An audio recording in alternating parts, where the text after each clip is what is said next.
Hello, welcome to this free video series. My name is Dr. Maria Padime. I'm a medical doctor, award-winning author and speaker. Now I've put together this video series because I'm constantly having conversations with professional women who come to me for help. Now these professional women have ticked all the right boxes. They've got the career, the accolades, the lifestyle, but still they feel as if something's missing. They're overworked and unfulfilled. And they come to me because of what I've shared about my journey as a doctor. Now for me, being a doctor was my childhood dream. I grew up in the township of Soweto in the 1970s and 80s, and back in those days the opportunities were very limited for a black girl from the townships. But fortunately, my parents were firm believers in the value of education, so they made all sorts of sacrifices and they were able to send my brother and me to a private school in one of Johannesburg's northern suburbs. And really that was the break that I needed. I worked very hard at school. I thrived in that environment and I did very well in my studies. And after I completed my schooling, I then went on to the University of Cape Town and I obtained a BSc degree, a Bachelor of Science, and then a medical degree in 1999. So when I graduated from UCT, I was elated. I was so chuffed with myself. I had really finally made my childhood dream come true. And then I went for it. I worked very hard. I did great work as a doctor.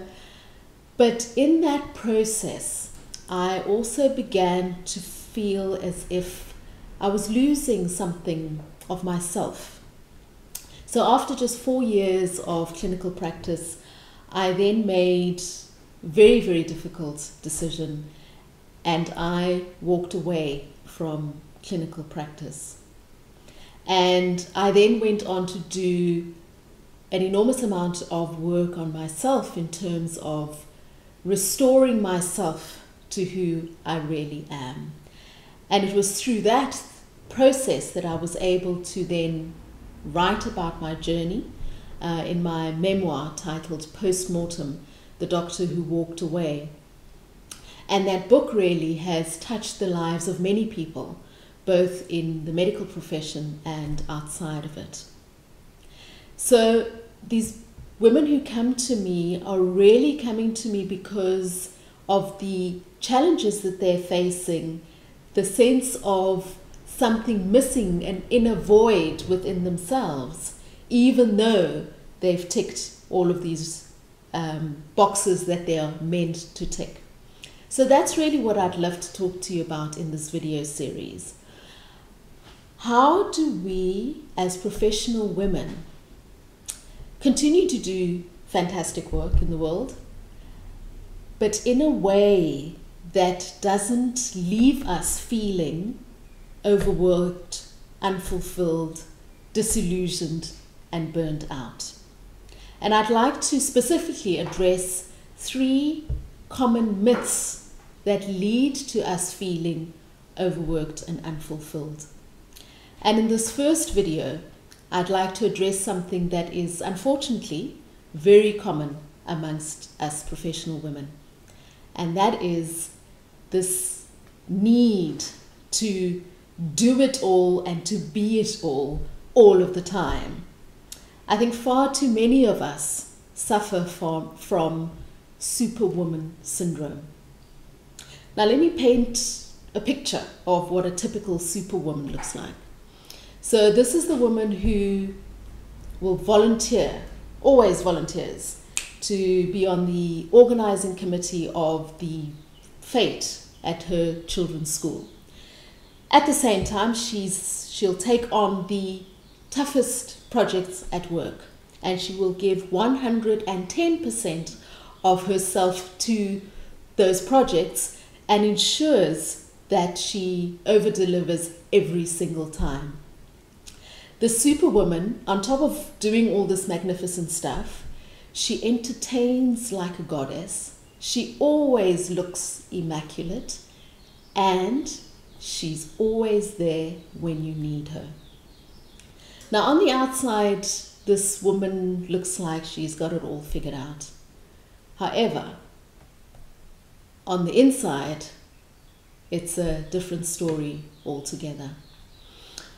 Now, being a superwoman, even though it looks bright and shiny, is very dangerous because it's a self-perpetuating cycle where by doing all this stuff, you set up an expectation in other people that you will continue to do all this stuff perfectly, wonderfully, every single time. And this unrealistic expectation leaves women feeling overwhelmed, exhausted, overworked, underappreciated, and ultimately can lead to resentment and disillusionment. So ultimately, the superwoman will end up resenting her children or her partner because she feels that they're so needy all the time. She'll resent her co-workers because, everyone leaves the hard work to her. She'll feel as if there's no time for her own needs, and she won't get enough sleep, for example, because in her mind she's constantly working through the to-do list and ticking things off in her own head instead of getting a good night's sleep. And ultimately she'll feel disillusioned because no matter what she does and no matter how magnificently she does it, there is always a sense that it's never enough. Now, if you recognize yourself in this description that I've given, if you see yourself suffering from this Superwoman syndrome, I'd like to offer you 3 simple but very valuable tips on how you can work to overcome this myth of the Superwoman. First tip, give yourself a break. One of the most valuable articles I've ever read in a women's magazine was one that I read a long time ago when I was pregnant with my first child. And the article was about the concept of a good enough parent, a good enough mother. And when I looked at the title, I kind of thought, hang on a sec, I don't know about good enough. I'm aiming to be supermom. But then I read the rest of the article and it started to make sense. And I resolved at the end of that article that, hey, you know what? Out with supermom, I will be a good enough mom.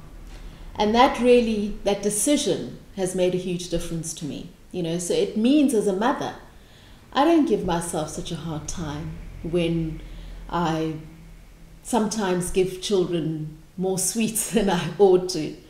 I don't hover over them and wipe every surface to get rid of bacteria.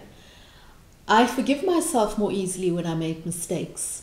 I don't think that I'm the worst parent when I sometimes raise my voice at them.